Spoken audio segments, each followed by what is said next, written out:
네, 잠깐 쉬었죠? 잠깐만 쉬었어야 했는데, 푹 쉬고 온 친구 있나요? 반성하십시오. 자, 12번 보겠습니다. 민주주의를 실천하는 방식으로 크게 대통령제와 의원 내각제가 있다라고 했습니다.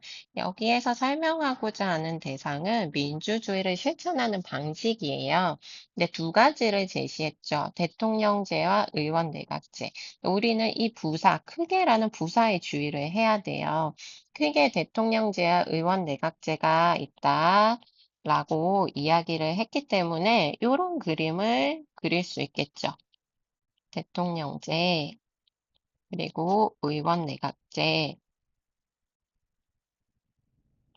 음, 그 외에 다른 것들이 있을 수는 있겠지만 결국은 대통령제와 의원 내각제 안에 포함될 수 있다라고 이해할 수 있죠.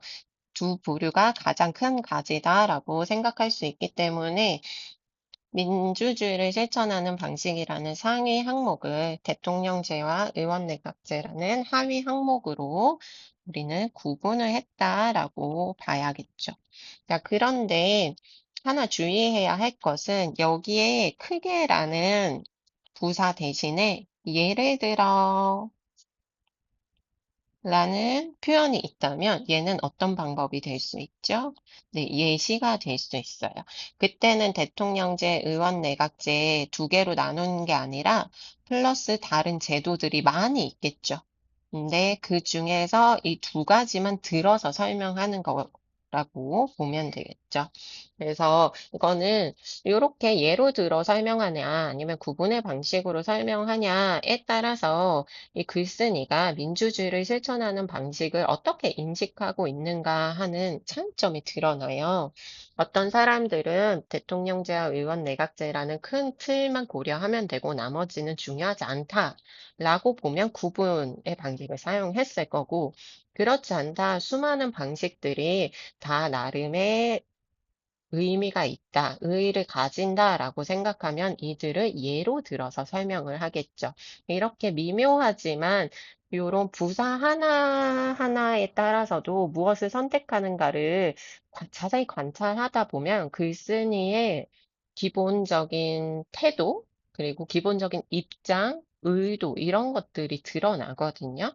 그래서 우리가 이걸 배우는 거예요. 글을 조금 더 정확하게, 조금 더 깊이 있게 배워보자. 분석해보자라는 의미에서 쓰는 겁니다.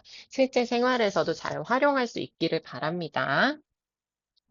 13번에서는 민속주의에서에 대해서 설명을 하고 있습니다. 지역을 대표하는 민속주에는 한산소곡주, 진동주, 안동소주 등, 여기도 등이라고 했네요.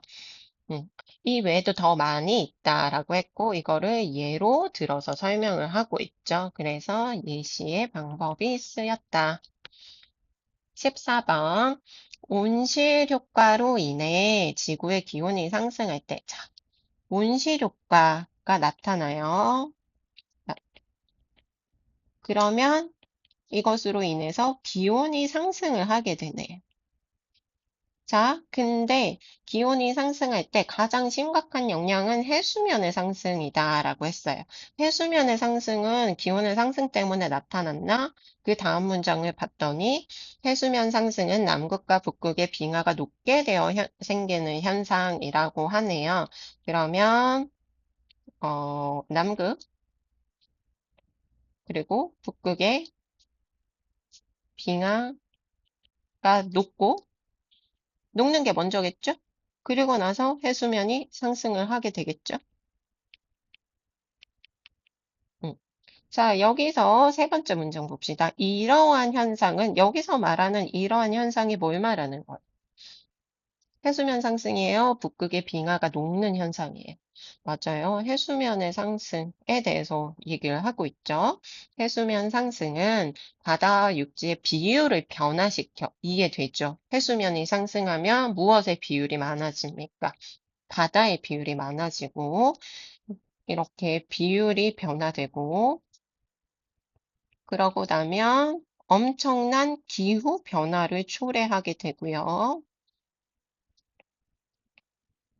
그리고 나면 해안의 자연 생태계를 파괴하게 되는 현상이 일어나요. 자, 여기 보면 온실효과 때문에 기온이 상승하고 기온 상승 때문에 빙하가 녹고요. 빙하가 녹았기 때문에 해수면이 상승하는 거고, 그리고 해수면이 상승했기 때문에 비율이 변화해요. 바다와 육지의 비율. 그리고 비율이 변화됐기 때문에 기후변화가 초래됩니다. 그리고 결국은 생태계가 파괴되는 결과로 이어지죠. 결국은 모든 단계는 전 단계가 원인이 되고 그 다음 단계가 결과가 되어서 나타나는 현상이에요. 첫 번째 원인과 결과, 그리고 두 번째 원인과 결과, 세 번째 원인과 결과, 이렇게 계속해서 인과가 반복되고 있어요. 인과가 반복되니까 우리는 인과의 방식을 썼다라고 이야기하면 됩니다. 하지만 이거를 과정으로 보이기도 하잖아요. 근데 과정이기는 해요. 왜 과정이 되냐면 인과가 반복해서 나오기 때문에 과정인 것처럼 보여요. 어떻게 누군가는 이걸 과정이라고 얘기합니다. 하지만 그 과정이 단순한 시간의 흐름이라기보다는 앞 단계가 원인이 되고 다음에 결과가 나타나는 거라 이게 인과의 반복으로 인한 과정이기 때문에 초점은 인과에 가 있다라고 보면 되겠습니다.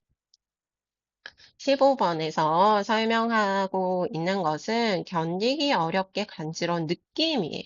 이것은 두 가지로 나누어 볼 수 있대요. 자, 그러면 요거를 두 가지로 나눈다. 하나는 외부에 의한 자극, 하나는 웃음이 나는 간지럼을 얘기하죠.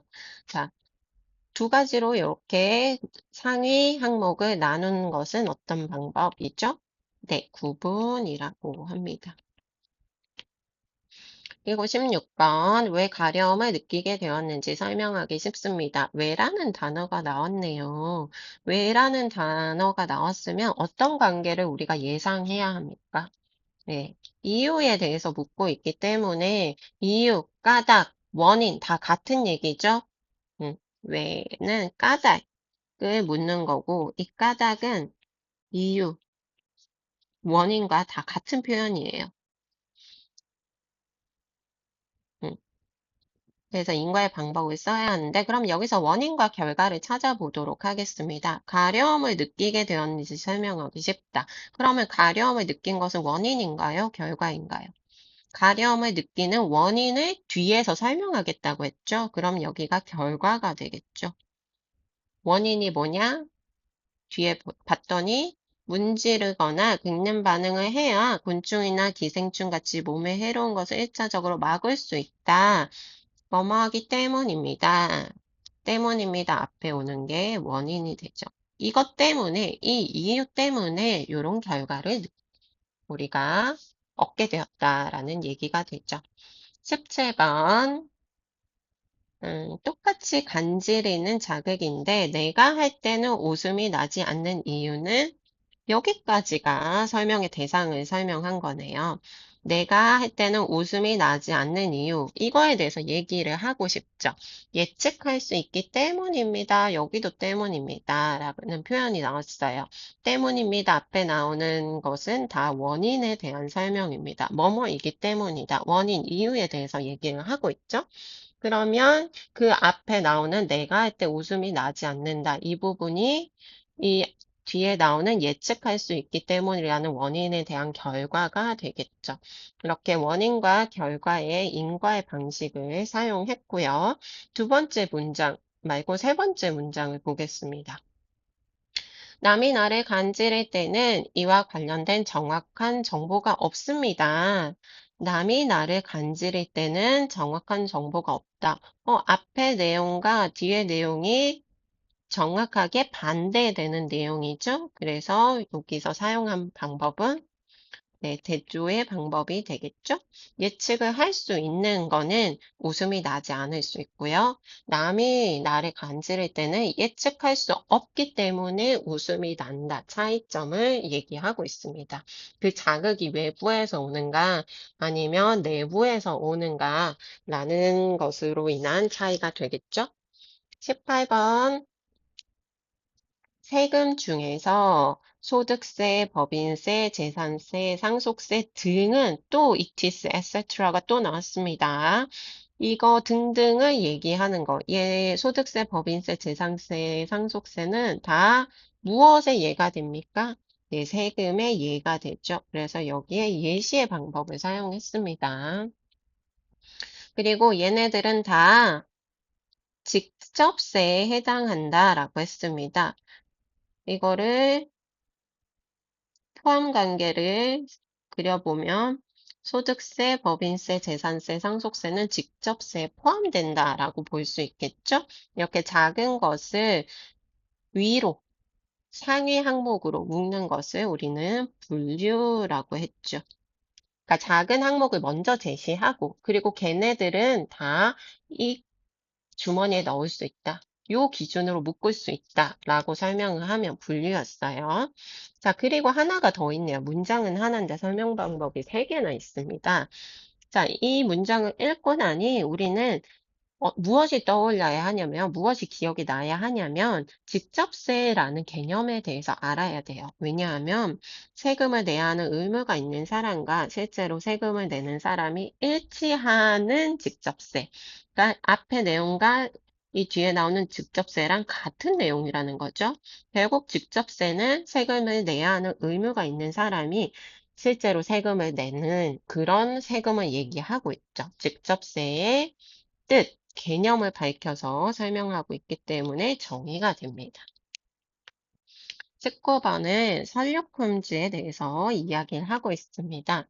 이 사람은 이런 특징을 가집니다. 어떤 특징이냐면 범죄와 관련된 분야에서 모르는 것이 없을 정도로 해박하다. 해박하다라는 단어가 나왔네요. 여러분 알고 있죠? 지식이 많다. 하지만 그 외의 분야에서는 무지한 모습을 보인다. 지식이 없다. 해박과 무지가 반이어 관계라는 거 알 수 있겠죠. 이 해박과 무지라는 단어만 봐도 우리는 뭘 찾아내야 하냐면 대조를 찾아내야 합니다. 이 분야에서는 해박해. 하지만 그 외의 분야는 무지하다. 한 사람의 다른 특성을 이야기하고 있죠. 그리고 뒤에 나오는 문장에 예컨대가 나왔어요. 예컨대가 나왔으니까 당연히 예시의 방법을 썼구나라고 생각을 해야 되죠. 예를 들어 문학, 철학, 천문학 이런 분야는 잘 모른다라고 제시를 해주고 있습니다. 근데 잘 모르는 분야가 더 많이 있겠죠. 범죄와 관련되지 않은 다른 분야에 대해서는 잘 몰라요. 근데 그중에 문학, 철학, 천문학을 제시했기 때문에 일부를 예로 제시했다라고 볼 수 있어요. 20번 공감각이란 요런 것을 말한다라고 그 뜻을 설명하고 있죠. 이거는 정의의 방법입니다. 21번 문제를 해결하기 위해 먼저 첫 번째 first of all 문제 상황을 파악하고 우리 수업 시간에 문제 상황 파악했죠. 우리의 한국어 수준에는 문제가 있다. 다 같이. 그리고 원인을 분석했어요. 원인은 어떻게 분석했냐면 우리 또래 문화에 문제가 있을 수 있다. 고민하고 생각하고 사고하는 행동을 경시하는 하찮게 여기거나 쓸모없는 일 혹은 자랑하는 일, 부끄러운 일로 여기는 원인이 있을 수 있다. 그래서 해결 방안, 우리가 그렇게 진지하게 생각하고 글을 읽고 하는 이런 문화들을 함께 만들어 가야 한다. 지금 찾았죠? 우리가 해결 방향을. 그러면 뭐 해야 돼요? 포인트는 실행입니다. 실행. 실행해야지만 문제가 해결돼요. 자, 이거는 첫 번째, 두 번째, 세 번째, 네 번째 단계를 제시하고 있으니까 과정의 방법을 사용했다라고 볼 수 있죠. 자, 한 번 더 깨알같이 홍보합니다. 4월 25, 26, 27은 놀아요. 4월 28일 월요일이에요. 월요일부터 하루 1일 20분 책 읽기 챌린지를 합니다. 도전합시다, 함께. 자, 다시 잠깐만 화장실만 다녀오십시오. 네, 잠깐만 쉬었다가 우리 다음 문제로 가보겠습니다.